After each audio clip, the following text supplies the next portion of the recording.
بسم اللہ الرحمن الرحیم۔ ایک صحابی رضی اللہ عنہ نے حضرت محمد صلی اللہ علیہ وسلم سے عرض کیا کہ اللہ کے رسول مجھے کوئی نصیحت فرمائیں، مجھے کوئی نصیحت فرمائیں۔ آپ نے فرمایا کہ کبھی کسی کو گالی مت دینا،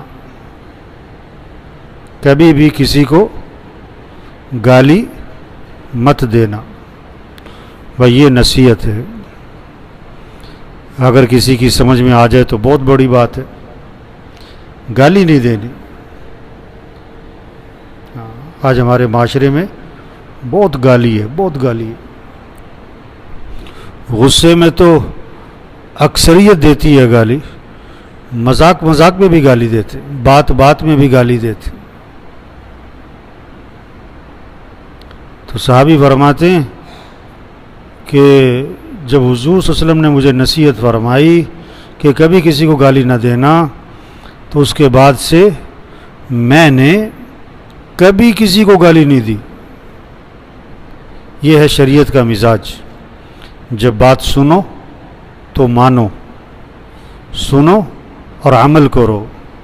ایمان والوں کی نشانی سمعنا و اطعنا، بات کو سننا بھی اور پھر بات کو ماننا بھی ہے۔ یہ نہیں کہ ایک کان سے سنی دوسرے کان سے نکال دی، سنی سنی انسنی انسنی کر دی، نہیں، بات کو سنو، سمجھو، عمل کرو۔ تو صحابی فرماتے ہیں اس کے بعد سے میں نے کبھی کسی کو گالی نہیں دی، نہ کسی آزاد کو، نہ کسی غلام کو۔ اور آج کے زمانے میں غلام کی جگہ نوکر، ملازم، یہ گھر میں کام کرنے والی عورتیں، تو بعض گھروں میں ایسے ملازموں کو ڈانٹتے ہیں، برا بھلا کہتے ہیں، نوکرانیوں کو ایسے ہی غلط زبان استعمال کرتے ہیں۔ توبہ توبہ، نہیں نہیں نہیں، ہمارے نبی نے کیا فرمایا؟ کبھی کسی کو گالی نہ دینا۔ تو صحابی فرماتے ہیں نہ میں نے کسی آزاد کو گالی دی، نہ کسی نوکر کو گالی دی، نہ کسی اونٹ کو گالی دی، نہ کسی بکری کو گالی دی۔ آج جانوروں والے جانور کو گالی دیتے ہیں۔ اب یہ آج کل عید کے جانور ہیں نا، قربانی کے جانور، لوگوں اکثر جانور کو گالی دے دیتے۔ اب جانور کو گالی دینے کا کیا فائدہ؟ وہ تو بے زبان ہے، اپنی زبان آدمی گندی کر رہا ہے۔ گالی دینے کا مطلب کیا ہے کہ ٹینکی میں جب گندا پانی ہوگا تو ٹونٹی میں بھی گندا ہی آئے گا، جب دل گندا ہوگا تو بول بھی گندے ہی ہوں گے۔ تو سب نیت کرو بھائی کبھی کسی کو گالی نہیں دینی۔ ایک حدیث میں آتا ہے مسلمان کو گالی دینا بے دینی ہے، اور مسلمان کو قتل کرنا یہ کفر ہے۔ ایک حدیث میں آتا ہے گالی دینے والا اس آدمی کی طرح ہے، مسلمان کو گالی دینے والا اس آدمی کی طرح ہے جو ہلاکت اور بربادی کی طرف جا رہا۔ یہ جو گالیاں دیتے ہیں نا، ان کا آخری انجام کیا ہوگا؟ ہلاکت اور بربادی۔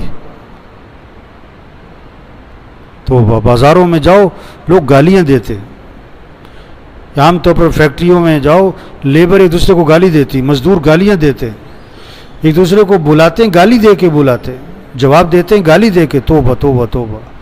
جب گالم گلوچ عام ہو جائے گا نا، تو یہ اللہ کی نگاہ سے گر جائیں گے، اللہ کی نگاہ سے گر جائیں گے۔ تو ہم سب نیت کریں اپنے معاشرے سے گالی ختم کرنی۔ اپنے معاشرے سے کیسے؟ ہم اپنی ذات سے طے کریں، ہم جتنے بیٹھے ہوئے ہیں، کہ کسی کو گالی نہیں دینی، کسی کو گالی نہیں دینی، غصے میں بھی گالی نہیں دینی۔ آپ نے یہ حدیث سنی ہے، آپ یہ حدیث دوسروں کو سناؤ۔ حضور صلی اللہ علیہ وسلم کی باتوں میں اثر ہے، نور ہے، روشنی ہے، طاقت ہے۔ جن باتوں کو سنے گا اس کے دل میں روشنی آئے گی، اس کے دل پہ اثر ہوگا۔ اور ہماری مجلس میں اگر کوئی گالی دے، ہم اس کو سمجھائیں، یہ نہیں کہ چپ کر کے سنتے رہو، اس کو سمجھاؤ بھائی گالی نہیں دیتے، بھائی گناہ ہے، ناجائز ہے، اللہ ناراض ہوں گے۔ ہاں، اگر گالی دینے والے کو روز 8-10 آدمی سمجھائیں تو 10-15 دن بعد گالی چھوٹ جائے گی اس کی. کوئی اسے سمجھائے تو صحیح, کوئی اسے کہے تو صحیح بھی تم غلط کام کر رہے ہو, تم غلط بات کر رہے ہو. ٹھیک ہے نا جی. ہاں, ہم کوشش کریں ہمارے معاشرے سے گالی ختم ہو. اپنے ملازموں کو گالی نہیں دینی. یہ مستورات گھروں میں کام کرنے والیوں کو برا بھلا کہہ دیتی ہیں. نہیں نہیں نہیں نہیں, مسلمان گالی نہیں دیا کرتا. اللہ عمل کی توفیق نصیب فرمائے.